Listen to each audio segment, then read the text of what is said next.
Welcome to Drug Education Forum podcast. Today, we're talking about an issue that's very close to my heart, and I would argue it's one of the most important issues at the moment in the whole field of drugs education. And that issue is the relationship between neurodiversity and problematic use of drugs. And I'm delighted to be joined by Joe, who's going to be delving into this subject with me in great detail. He's an expert on this. And I think I can think of no better place to start, Joe, than asking you the question, how have you ended up talking to me on a podcast about neurodiversity and drug use? Sure. So currently I work as a neurodiversity consultant and also an ADHD coach, but I personally have a long history with addiction. I started using drugs at 13. I was smoking cannabis. And immediately, as soon as I started to do that, I felt like I'd found the solution to what I thought was wrong with me, which was a mind that was extremely overactive. I was very impulsive, no ability to concentrate, especially on things that weren't of interest to me. And once I found cannabis, I was able to do all of those things, really easily. And I became incredibly sort of hooked, I'd say, pretty much from day one. What did it feel like? So it felt like somebody had turned down the volume on a very loud radio that had been continuously on since I could remember. And, that is an incredibly liberating and addictive feeling. And so I just assumed that, this is what I was going to have to do now for life in order to feel okay. I was smoking it before class at school so I could just sit and actually do my work. This wasn't me using it recreationally at home, having a laugh with mates like you might see on a lot of films and stuff. This was me in a desperate attempt to self-regulate from a very young age of 13 years old, which looking back now is really tragic, but as a kid I didn't know any different, and I was just seeking that feeling of feeling okay. And it seemed to me that when I would smoke it I'd be able to behave and act like what I perceived as the normal kids. And so, who doesn't want to fit in when they're a kid? And so especially at that age, that's all school's about at that age, just survival. Almost try to fit in with everything that's going on. It's a really, really rough age, isn't it? 13, 14 is like really challenging age. And I think the tragedy in my eyes is not so much the situation. It's not a tragedy on your part. It's a tragic failing of people around you at 13 and other kids, because we know it's going on now en masse. Like, it's a failing of people around that person, you in this case at the age of 13, to go, how can we help you? Why are you dysregulated? Let's try and create some regulation. And I think the reason I said at the beginning, this feels like one of the most important subjects in addiction to me at the moment, is because we use drugs to change the way in which our brain operates, and that's where the enjoyment comes from, or the relief comes from, which is enjoyment in itself, isn't it? Like, relief from discomfort is pleasurable. It's like, I am in pain. If something takes me to a place that I'm not feeling that pain, then that's a enjoyable experience. And I think there are so many people in addiction services and out there in not in any kind of support service where they're using drugs to create that change of effect. Yeah, I think the problem is, one of the big problems is drugs were and still are massively demonized amongst young people. So, I realized now that I was a kid with an extreme form of ADHD that was completely unsupported, unregulated, and desperately trying to achieve that myself. The problem is, people take issue with it massively. Drugs are obviously really frowned upon, so quite often the way that people deal with them is through extreme discipline or trying to shame the young person, and that doesn't work from what I've seen and experienced. And I think it's really challenging as a young person when you're trying to figure out how to operate and how to live in the world, when substances are introduced to the mix, and it's not responded to very well from people that are in and around that child. I think it's really difficult for help to get through and people to 100%. Get the support they need. Yeah, I think my experience working with young people is that the drug itself isn't always shamed amongst the peer group, because it might be normalised. Like, the use of a drug amongst the peer group might be like, whatever, we all do it, or like it's around. But outside of that peer group, when it comes to adults that can provide or organise an intervention or help or just some kind of conversation, the issue upon discovery of drugs being present, the issue is the drug, not the underlying problem. It's kind of like, you're using what? You're doing what? Do you not know that's illegal? You can get in trouble. Now you're expelled from school, or you're suspended from school, or like now you've a slur on the name of the family. It's this kind of like, oh my God, you've done drugs, rather than. And again, I'm not like, the purpose of this discussion is not to get into the morality of it. It's just to recognise that there's a moral judgment. But the issue comes in the fact that underneath all that drug use, there's a problem. Yeah. And the conversation should be focused on the problem, because it's by talking about that the drug use can be addressed rather than the drugs. Yeah, and I think, children especially respond so much better to that type of conversation where you're exploring what's actually going on for the child, what are the feelings they're experiencing, if they do feel different from other people, why is that, what's underneath it, and having these conversations are so much more productive than, shaming somebody when you find out they're, using a particular substance, and especially amongst the neurodivergent community, from what I've seen, I certainly responded very badly to that. I think rejection, sensitivity, dysphoria plays a big part. And so instead of me listening to adults that would come with a firmer approach, I would rebel against it and distance myself further from any actual support. Definitely. We're going to dig into that. I think like the bit that I'd really like to hear more about your experience of is the dysregulation element. So like the word neurodivergent obviously covers a really wide range of conditions and experiences. But what is it about ADHD that makes it particularly challenging to experience as a young person? And what is it about that condition that can lead to people forming problematic relationships with drugs? Yeah, I think with ADHD, you've got sort of inattentive or hyperactive.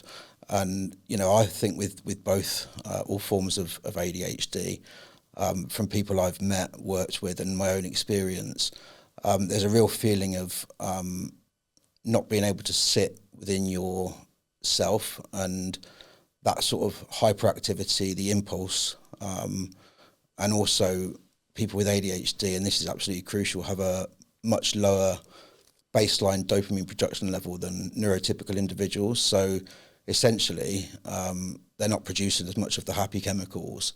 So when they do take a substance, it's even more of a lift for that person because their baseline's, a bit lower. And I think all of those factors, can play a part with addiction.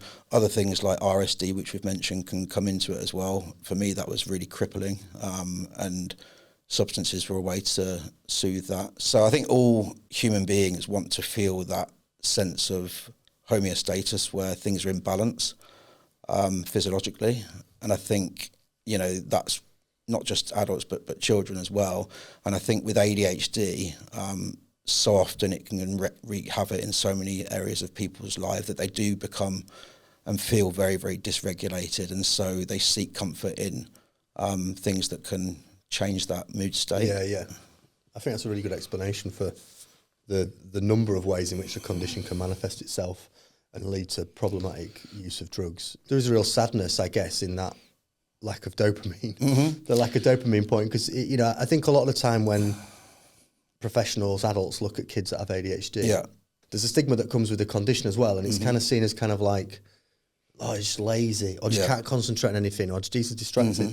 And there's a real sadness in people not really understanding the experience of the kid or the adult, in that it's just a person trying to get by. It's just a person doing their best, trying to deal with a difficult hand and a difficult set of cards. And I think as an adult, you can learn about ADHD and you can put mechanisms in place. And there's lots of information out there, and although there's huge issues of it as a condition, there's things you can do. You can educate yourself. There's lots of information you can access. But as a kid, when your life is about like going to school, which is intense, navigating complex friendship groups, navigating the relationship with your parents, and everything else that's thrown at you, you haven't got the time or the tools available to understand the condition. Yeah, 100%. And most people I know that have been diagnosed with ADHD in adulthood have actually come to that realisation that they might have ADHD themselves by what they might have read online or seen in an article or whatever it might be, because, you know, so often it's missed. And the problem is when substances are involved, that's the primary thing that people see. So if you go to a doctor with a kid with, you know, severe ADHD, but you're smoking weed, you know, 3 times a day or around the clock, the chances are that professional is going to pick up on the drug use, but not the underlying condition. And so the further people get down that path, the harder it is for them to actually find help and support. 100%. It goes back to something we just mentioned. I think we mentioned when we had a call, was Gabor Maté's like line that always sticks with me, which is if you should not ask someone what's wrong with their drug use, you should ask someone what's right about the drug use. And we're so quick to focus on the wrong bit. It's illegal, you could get kicked out of school, it does X, Y, Z, it's dangerous, instead of the like, look, we know there are bad things associated with it. What's the good thing? What's the like, what's positive about this? Which is a weird question to ask a kid who's been caught with drugs, but it's through that line of questioning that you uncover like, oh, your experience. You imagine a professional coming to you and going, what do you like about this? And you going, well, actually, it turns the radio down. You go, okay, well, maybe there's something going on here. Maybe we can like uncover that a bit more. I think with children as well, young people, if they feel like they're part of a productive conversation and not that they're being targeted or that they're a victim of anything, that you know, they're involved in a mature conversation about what's actually going on for them, quite often that conversation will lead to their drug use without you even asking about drugs at all. 100%. And that's really powerful. Whereas if you just asked a child, are you taking this? The first thing they're going to say is nope. Most of the time. It's freeze up. You know, and then you just block that barrier of entry for support. And I think, like, one thing I will say on the dopamine factor as well is it's a really vicious cycle, because the more a neurodivergent individual uses substances, or anybody for that matter, their center point of dopamine shifts. So the more you use, the more it takes to just feel that bit of happiness. And then the worse you feel outside of that usage in general life. And it continues and continues and continues to the point where people generally feel so dopamine depleted and depressed that that's like their one thing to hold on to. And that's when, you know, it can become something that's kind of an issue or potentially fatal issue or something. You know, 100%. We're slightly off track, but I think it's an important point to kind of touch on. Is I've talked a lot with adults about MDMA and ecstasy, and about how the longer term effects that regular MDMA use will have on your dopamine production and regulation, and how lots of people have ADHD have, you know, they'll use a drug like that, and you know, something the radio frequency changes hugely because that lack of dopamine, they've suddenly got all the dopamine in the world. The regular use of that drug will then deplete the dopamine deficiency. And if we're ADHD is a condition, if at the heart of it we're saying there are a number of issues with this, but fundamentally there's a dopamine depletion. There's less dopamine in an ADHD brain than a brain that doesn't have ADHD. Then the worst possible thing you could do is an activity that then reduces that, because you're just like I said, you're moving that bar of normality, that normal regulation point, even further away, and that's just not good. And the more people do that, the harder it is to find pleasure in the simple things in life that you know, say taking a walk and seeing some nature, or those things can become very mundane very quickly. And that's something I see all the time. Tell me about, like, I think a really important word to focus on around this discussion is dysregulation, because people that are neurodivergent, and again, we're focused on ADHD, but this is a much broader discussion, a really relevant discussion for a broad range of conditions. Dysregulation occurs. It occurred when you were, younger than 13, as a kid. What did that feel like, and what did it look like? So one thing that's really good for professionals to know that are listening to this, that work with kids, is what sort of things should they be looking out for? What are the signs of dysregulation?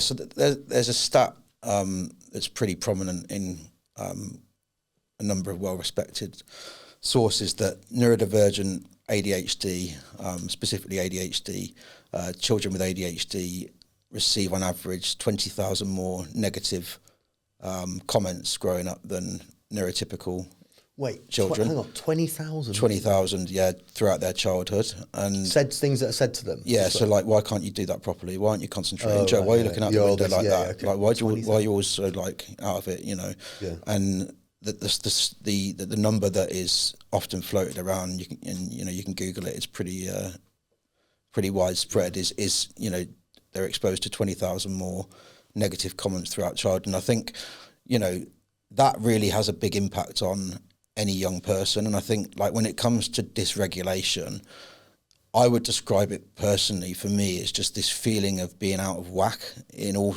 elements of my life, both externally and internally. Yeah. And your internal world projects onto the internal world. So if you're feeling dysregulated internally, then probably that's how your life is looking like on the outside, or that's certainly how it's going to feel for the individual. And I think, you know, naturally we as human beings want to run away from that type of feeling, and we want to feel that sense of calm and comfort. And if we don't have that naturally, then of course people are going to look for it in other ways. And I think that's from my own experience, you know, and that feeling when I first did smoke it, that's not a normal reaction for a kid to have. You know, most of my friends who were not neurodivergent, they had a little giggle and, you know, went back to school the next day and didn't even think of it, whereas I became completely obsessed overnight because I'd been searching for that sense of comfort and calm since day dot, and finally I'd found it. And then once you get sucked into that, it's a very, very difficult place to get out of. Yeah, 100%. And you think about a 13-year-old now that has that same experience. Mm-hmm. Where do they go? Because they've found something that's completely changed the way in which they regulate themselves. Mm-hmm. They've found relief. They've found an escape from the challenges that they face day to day. But they've found it through doing something which is illegal for them to possess, illegal for them to use, will get them kicked out of school. Yeah. Like there's just like problem.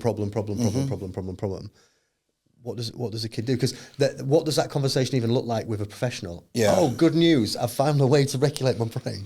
Yeah. It involves using this drug that's going to get me kicked out of school and arrested. But I feel okay. Yeah. Like it's just where do they go? Yeah. It's so difficult. I mean, you know, for the child itself, it's, you know, unless they're exposed to people or situations that can help influence it, that, you know, it's very difficult, because most of them aren't looking for a solution at that age. They're just consumed by the actual reality of it. But, you know, it's in sort of like parents and teachers and, you know, caregivers in general.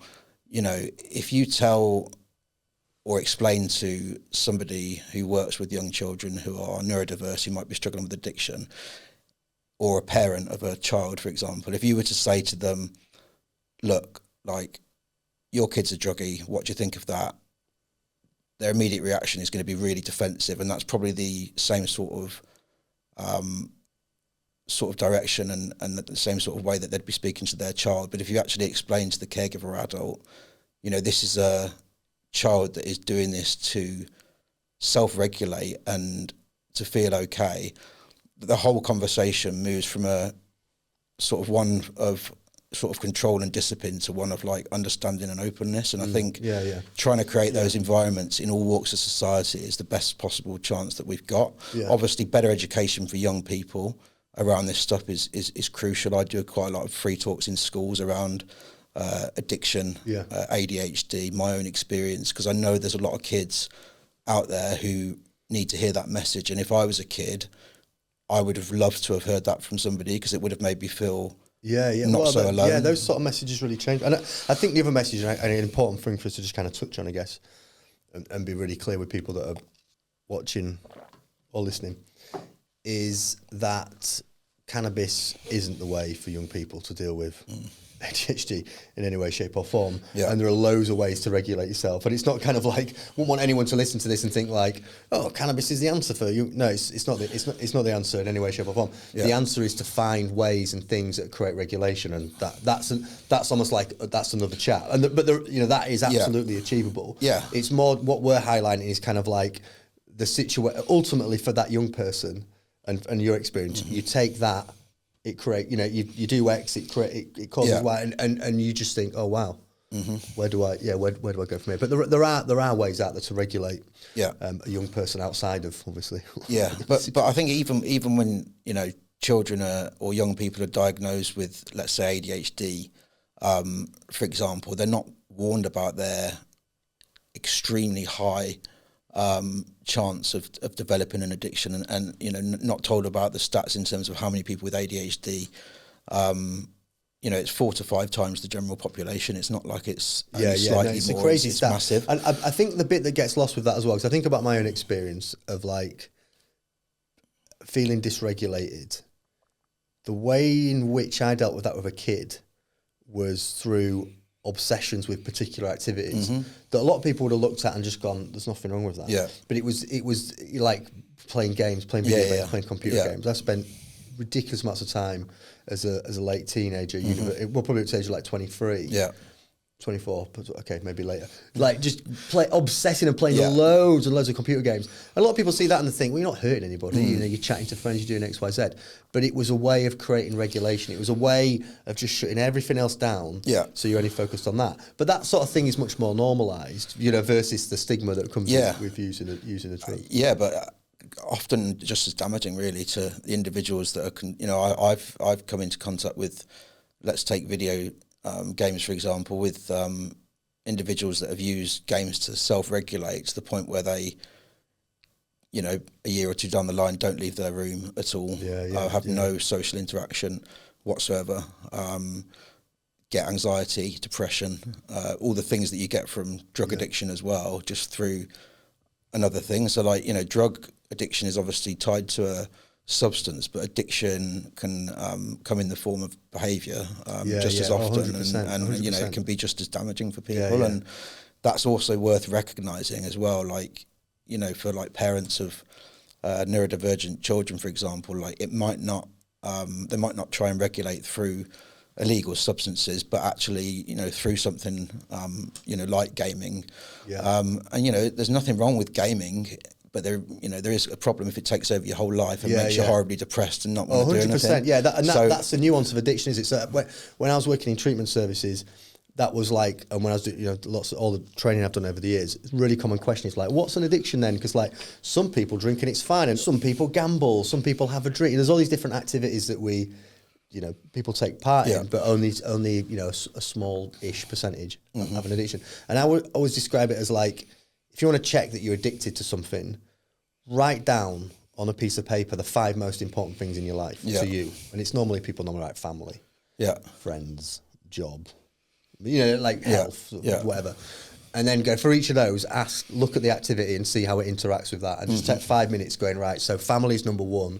So how does my whatever interact with that? And if it's like, it does take it does, and you're like, that's an addictive behaviour. It's when those things you care about trump the thing. And that for a load of people, that's computer games. I've myself, and I've had friends where we've said, you're coming out, nah, I'm doing such and such. You're like, you're sitting like, come on, come out, like, come and do something in the real world. Nah, I'm doing this thing. This thing. And how many people have lost, not got jobs or not got done well in education because they've been sat playing on a controller, playing a computer game. And social media is like TikTok, that people have horrendous addictions to TikTok and social media to the point where you won't believe. That's their whole sense of identity comes from whatever they put on that app. They don't have any real life friends or any real life connections. No, it's all fake. And we're going off subject, but again, we're going to stick with it because I think it's useful. Another thing I've had a number of conversations about, and I did a podcast with someone a while ago actually on the studio channel talking about this with ADHD, is I really, really, really worry about the effect that scrolling short form content has on an ADHD brain. Yeah. So if we just rewind a little bit and summarise some of the things we've said, ADHD brains lack dopamine, so therefore you're seeking reward, you're seeking pleasure more often than other brains. And we've also said that like if you're doing certain things that are giving you that dopamine hit and dopamine rush, you can move your barometer of dopamine into almost like an overdraft into negative equity. And then couple that, so we know all that, and then look at short form content and look at scrolling. Yeah. All that's doing is it's conditioning the brain to be like, do you want a quick reward? Do you want a quick reward for little effort? Do you want another quick reward? The only effort is flicking your thumb up on a phone, searching for dopamine. And then you come to drugs, right? So so we take that as fact. Yeah, cool. We can accept that is training the brain to get shot to dopamine. That's all that drugs are. That's all that cannabis is. It's just that some addictions are more normalised and accepted than others. 100%. But it's the same behaviour, isn't it? It's the 100%. Same thing. It's like, I feel like this, and I want to change it. What's the quickest and easiest way? It's exactly the same part of the brain working in exactly the same way. Just the fact that it's not a substance, it's something else. Yeah. But and that worries me. So if you think about when you were 13. You're similar age to me, but you're a bit younger. But like, that 13-year-old, that wasn't around when you were 13. It wasn't around when I was 13. There was no short form content. No. You couldn't just sit on a break and just be like, give me dopamine, give me dopamine. You have to do it in other ways. But now kids that are 13, that's got to be like one of the main ways in which a 13-year-old will get a quick bit of relief, a quick bit of dopamine. So I think we've got a set of young people now who are more susceptible and vulnerable to using drugs to deal with that experience that they're having because their brain is kind of tuned and searching for that short-term reward, that like quick fix, like just get me out of this feeling. Yeah, and I think another point to make as well is the drugs nowadays are so much stronger than they used to be as well. So like, cannabis, for example, you can vape it, eat it, drink it, smoke it, in whatever format. You can buy it on the internet within a couple of clicks. And, so, if something's sort of like 4 or 5 times as strong, it's having a much bigger impact on that young person's brain and therefore can become much more addictive. Yeah.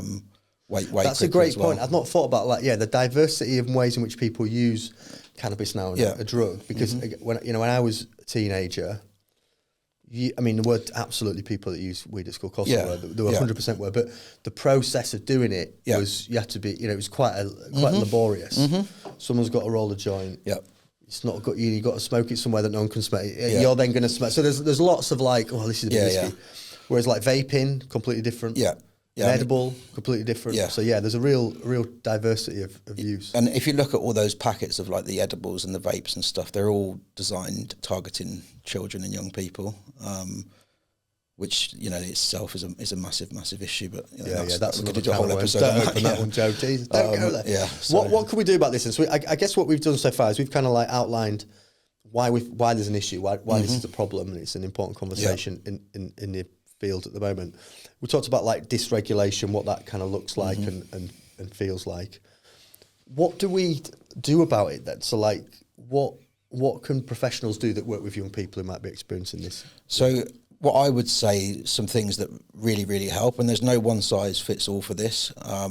There's a number of different things that people can try. Like first of all is the educational side of it in terms of, the people understanding what it is they're dealing with, why these children are acting in a certain way, and the reasons that are underneath that. That's the sort of core pillar for any improvement, because obviously that's going to be reflected through to the child, hopefully, in any conversations. But other things that can really help is, creating a sense of structure in the child's life, finding ways to get that dopamine production that don't involve substances. So, finding like sport or an activity, whether it be, bouldering or it can literally be anything that gets them outside and producing dopamine naturally, because when you do that, it feels much better than, because with drugs it's instantaneous, then it goes, and then you get the crash, and then you're constantly chasing that, and the point to get there, shifts continuously. I describe it as cheating. It's a cheat code. Drugs cheat a good Yeah. experience. Whereas it's a cheat code. If you can build in ways to help counter that deficit in dopamine through sort of productive means, that's massive. And also social engagement is huge. Like if you look at any 12-step program, a big part of that is socializing and being out there and helping people, etc., etc. And it works for adults, but it's the same principle for children. Like we're social beings, and we need that in our life. And I think it's very, very difficult in this day and age to enforce that with all the things like social media and everything that's available. But those are some things that can really, really help. And then, like we mentioned before, like the communication style, which I think is probably the most important part of it is how you have these conversations with young people to empower them to open up rather than shame them for their drug use, because I've never seen it work ever. No. Going in and being like, sort of overly harsh. It just doesn't work. The evidence on it is basically that like you stress out and scare the people that weren't going to do it in the first place. Yeah. So like the whole like, oh my God, you're going to get in so much trouble. It puts off the people that are already put off. Yeah. But it stresses out the people that are. I think you can get I think it's important to get in front of kids and talk to them about the reality of drugs and not just lie to them and not just be like, not give them that kind of like the whole just say no vibe. Do you know what I mean? It's important to be honest, but at the same time, like I think drug education has come a long way in the past like 10 years. There's like some really, really good stuff going on in schools, which is based on the evidence and really helpful. But that we're talking about that kind of like once drug use is present, that intervention with a kid, it's so important to not just double down on one of those kind of scary messages. And also like the sort of like educational side for children as well, in terms of, I believe they really do need to be exposed to the sort of like, not really detailed, but the science behind addiction, how that interacts with the neurodivergent brain. If we're talking about neurodivergent kids, that's absolutely crucial, because kids aren't stupid. Like if you explain to them, like, the reason you're doing this is because of this, and if we try this, then you can kind of get to the same situation. A lot of kids will respond very well to that. They just don't know it. And like I've worked with people at like, university students, for example, that have had big issues with cannabis, because I also do some coaching, and it's been an absolute game changer to actually explain what's going on in their brain and why they are seeking this out, and what can happen if they stop, because it's not going to change overnight. It takes a few weeks at least, if you're smoking a lot of weed, for example, for your brain to get rid of all of those sort of bad chemicals and start to sort of get back to that sort of like homeostasis. And it's not overnight, but actually if they know that after that initial difficult period there is a potential way of life that means they don't have to rely on something like that, then that's can be very, very attractive to a young person who's using something but not necessarily even enjoying it, just doing it to feel okay and to regulate. I agree 1,000%. Just like letting people know what they're going through and the reality of it can help them open their eyes up to be like, oh right, that's why it makes sense. Because often for people, like it surprises people, I think, when I spent all that time working with people who had a problematic relationship with drugs, like people are kind of surprised when you tell them most people don't know what's going on. They don't really understand it. Someone can be really lost in an addiction and they still don't really know why it's going on. They just know they are. And it'll click for them. They're like, oh, it's because of that. And then and that for me is always, when I was working with people, I always felt like the start of them sorting it out. It would be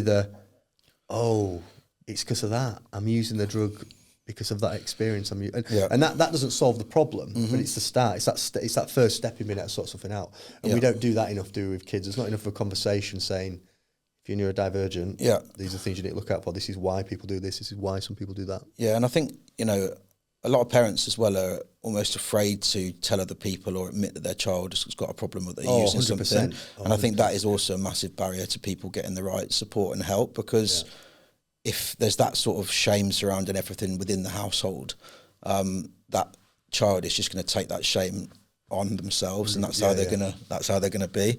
So I think making support more accessible to families and helping out in terms of letting families know that actually this isn't something to be ashamed of. It's just a kid that needs support, and like there is help out there. But when families internalize it, then it really doesn't help the child at all. I agree. I think my biggest reflection looking back on my childhood and just others around me when it comes to ADHD is this idea that like often people look at a kid that has ADHD or is suspected of ADHD and they think that some of the behaviours that they're exhibiting are actually them. And that's their personality, that's that they are, when really what's going on, that's them acting and behaving a certain way to try and create some level of regulation, and actually they're not like that at all. That's a sign that they're struggling. It's a sign that they're kind of masking a certain set of feelings. And I mean, it's actually the opposite is true. Opposite is true. Do you know what I mean? You see these kids that are like, really distracted a lot. They actually need a less stressful environment, a bit of calm, a bit of peace. You know what I mean? Because they're not like that. That behaviour is covering up their experience. You know, there's this idea that like, if you have ADHD, you're like an extrovert and really confident, and often it's the exact opposite. It's people that are not confident, and it's people that are quite introverted, and they're just trying to deal with a situation that feels quite overwhelming. That's it. And like even, you know, taking away the substance misuse, even, you know, like processing and understanding like a diagnosis, for example, of ADHD, you know, that can be quite a difficult thing for a child to come to terms with in itself. And I think, you know, I think, you know, the more education and the more knowledge that we can provide around all of these topics, because very much at the moment it's kind of based on if the school take an interest, or if there's somebody there who potentially has got some experience in that, then they might try and incorporate it into like the overall school policy. But it's not like a standardized thing, and like the support available for young people, and I know this from going into schools, like varies so much, and it's just a postcode lottery. It's as simple as that. And I think there needs to be more consistency, because, you know, some children are given a much, much better chance purely because they've got a head teacher who recognises that, you know, 20% of the population, therefore 20% of their classroom are potentially neurodivergent. So ensuring that you're supporting these young people in everything, including potential addiction problems, is absolutely crucial, because you're not talking about 1 in 100 children here. You're talking about a lot of young people and a lot of the general population. Yeah, absolutely. And I think we still think about it in a really black and white way, and don't recognise that just like physical health, mental health can fluctuate. So just because one kid at the moment might not pop into your head when you think about 20%, doesn't mean that in a year things aren't going to change. Maybe the parents split up, or like something changes at home and they find themselves exhibiting behaviours that would, you know, maybe warrant a certain diagnosis. I think we too often just think like, oh, have you got this condition, yes or no? And if it's yes, then you'll always have it, and if it's no, you'll never have it. I think people kind of their experiences can put them in certain categories. I agree. And I also think it's really important to, you know, obviously we've talked a lot about addiction and ADHD, and, you know, anybody watching could potentially think if their child was diagnosed with ADHD that it's all negative from obviously the sort of theme of the conversation, which is really important and very crucial that it's talked about. So I'm really glad that we had this conversation. But also it's really important to celebrate the qualities that can come with a neurodivergent condition like ADHD. So, you know, things like hyperfocus, creativity, strong sense of justice. These are all things that are very, very common amongst the ADHD community, and if they're harnessed in the right way, and the things that can become an issue are dealt with and supported properly, you know, it can massively play to someone's advantage in a lot of parts of their lives. But if it's not supported and not understood, and things like addiction come into play, it can derail someone very, very quickly as well. So it's important to understand, you know, the balance of everything that's involved. And there might be some things that are really challenging. I didn't enjoy being a drug addict. You know, it wasn't part of the plan, really. But I'd no longer take anything, don't even drink, and I live my life now helping people who have struggled with that type of thing. So I don't regret it looking back, but I think it's you know, it's important to look at both the qualities and the challenges that can come with that sort of diagnosis. Yeah, I think that's an absolutely superb point, mate. Yeah, I think it's a really great point. And I'm really, really, really glad and proud of the fact that you've turned a really difficult experience that you described as tragic. You know, it was like it's quite a tragic situation. You've turned that into something that's really, really positive and helping people. And it recognises, the thing that you've just said there, that ADHD is a really difficult condition to live with, but it's at its most difficult when you're not understood and you don't know what's going on. But when you do know what's going on and you're understood around people that love you and care about you, then you have some really cool things. Exactly. You have some really cool tools at your disposal that you can use, and there's something to be like, oh, okay, cool. Now I know how it works. It's kind of like having a really complex tool at your disposal. But if someone shows you how to use it, you can be like, oh, this is really cool. This is great. Whereas not knowing how to use it, you can hurt yourself and and people around you. And I think sometimes we fall into like two camps. I think sometimes people over egg it and like, oh my God, ADHD is amazing. It's a superpower. And it's like, well, hang on, like this doesn't feel amazing. It's like, don't call it a superpower. Yeah, I wouldn't call it that. Superpower, You know, when you were 13, if someone's like, you've got this superpower, you'd be like, what? I'm lost in an addiction. It doesn't feel like a superpower at all. But then the other side of this kind of like, it's, you know, it's a cursed thing, everything's negative. I feel like somewhere in the middle, there's some real challenges, but if you can master those challenges and understand yourself, you've actually got some really great skills at your disposal. Yeah. And I always find it a good test of people that care about you. You know what I mean? The people that care about you and understand you don't judge things like that. Yeah, yeah. And I think like it's something that, you know, once you find out that you've got ADHD, for example, there's something really empowering about looking back on your life and thinking like, actually, yeah, that was heavily influenced by that. Like, you know, now I understand why I was doing that before class. At the time, I just thought, I didn't know. I thought it was a freak or there was something wrong with me. I was like, why do I have to do this to focus? Like, I'm obviously abnormal. I won't talk to anyone about that. That's shameful, you know, and that just led me down this garden path of just, you know, moving on to harder things, trying to chase that same sense of what I thought was regulation. Now I realise was just a desperate attempt to feel okay. Joe, how do you think RSD plays into this whole subject that we're discussing today around drugs? I think RSD, rejection sensitivity dysphoria, a lot of RSD in my life growing up was based around a feeling of shame and not being good enough.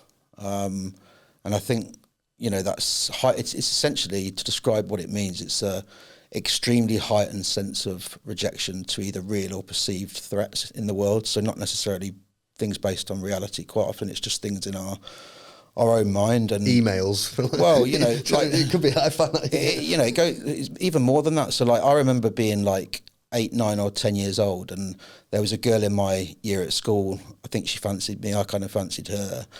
And I would literally, if she was walking up to the corridor, or I saw her outside, I would literally feel physically sick in my stomach to the point where I wanted to throw up. I completely forgot this was even happened until I was diagnosed with ADHD, and I was looking back. Then it made sense. And then I was like, oh, wow, okay, that's what... And then I spoke to a few other people, and they were like, I used to have the same thing. And they related exactly to that. And, you know, for me, like, when it comes to addiction and RSD and their, like, interconnection... Can you just rewind a bit? What? Just to explain that a bit more. So she would walk past, and you would feel physically sick. What's going on in the brain there? Why are you getting that experience? Well, in terms of what actually causes the RSD in the brain, like, it's difficult to say exactly, but for some reason it seems to be incredibly prominent with a huge number of people that have ADHD, and it's that sort of a lot of people tie it back to this stat I said earlier about the constant being put down. Like, obviously, if that happens from early childhood, like 3 or 4 years old, if you're told you're not good enough, why can't you focus like other people? That essentially is a continuous flow of rejection, right? And so we internalise that and then project it onto the world. So you feel nauseous in the anticipation of rejection? Yeah, absolutely. Like, you know, and it's very, very common. And, you know, to the point where, I'd feel sort of like physically sick in those situations. And, you know, feeling like that is horrible. And, you know, it just makes you go into yourself even more and make you feel like you're even more unique and different, and not in a good way. And I think those things can certainly fuel and enhance someone's addictive tendencies, you know, whether it's the sort of like primary cause maybe for some people, but it definitely fits into that sphere around sort of like shame and a lot of negative messaging and not always verbal, like physical messaging and you know, sort of like language, sign language, no? So, I think it's, it's something that people should know about and understand, and especially for people working with children, it's really worth, you know, if you are especially working with someone with ADHD, for example, to explore whether those feelings are present and help, because they can really become very sort of damaging if they're not supported. But it is difficult because a lot of children will internalise those things and they won't tell people, or they won't even realise it's happening. That's just their normality. And when the kid, if or when the kid's confronted around using drugs, it'll kick in there as well, right? It's kind of like, here's, you're in trouble. It's like another thing I've done wrong, right? Another thing to feel bad about. Yeah. So, it's like a compound effect with that. But it can really be crippling, like RSD, for a lot of people, and even in adulthood, people struggle with it massively. And it can cause real tensions amongst friendship groups. It can be very hard with ADHD, with friends, people around, or loved ones, people that are close to you, with reading too much into text messages or overreacting to certain experiences. And I think that, again, can push it can make that radio even louder for you. And then the drugs or the need to escape feels even stronger. And although it's framed as like rejection, it's generally, I would, from my own experience, I would always describe myself as like overly sensitive, just in general, not just around rejection, but I think a lot of that is tied into ADHD. Not completely, obviously. Neurotypical individuals feel rejection all the time, and it's a human experience, but it's just massively heightened. And like, if you are using substances a lot, those sorts of worries or feelings of rejections can be amplified. And then that's not even taking into consideration the side effects of using drugs problematically or regularly. Like, if you're drinking regularly, then that will affect just a neurotypical's brain, and there's all these things. That's what we said earlier about, like, drugs are a bit of a cheat code to feel a certain experience, and that cheat doesn't come for free. The cost of that cheat is that it has an effect on the way in which your brain functions and manages, normally in a negative way after using the drug, right? So like the come down, the withdrawal, the rebalancing of the brain. And I think, a neurotypical brain is pretty rough dealing with those things, but then you've got a brain that's neurodiverse, even more challenging. So Joe, where can people learn more about the work that you're doing? So my website would be a good place to start, which is elevate-up.org. That's got all of my sort of information, the work that I've been doing in schools.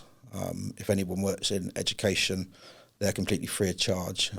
I travel up and down the country, both schools and colleges, and that's all funded by the corporate work that we do, neurodiversity consulting and coaching as well. So, check out the website. Feel free to reach out if you've got any questions. My details are on the site as well. I'm very open to answering any questions about anyone that people might be concerned about. I really sort of feel very strongly and passionately about this, and want to use my own experience of addiction and overcoming addiction and understanding my ADHD to help other young people to have the best possible chance at a good life where they can be happy and celebrated for everything that they are, including their ADHD or neurodivergent diagnosis, whatever that might be. Joe, thanks so much, mate. Really, really appreciate you sharing your experience, being so open and honest, and bringing this discussion to the podcast. Really, really appreciate it, mate. And hopefully, we said before when we met online, we were like, I think this might be a conversation we have a number of times, because there's loads and loads of stuff to dig into it. So really appreciate it, mate. And really appreciate anyone for watching or listening to the podcast. If you'd like to learn more about the work of the Drug Education Forum, check out the link in the description below. We host free webinars where you can turn up and hear from people like Joe, experts speaking about drugs education. Completely free. Find out more in the link below. Thanks for watching, and we'll see you again next time.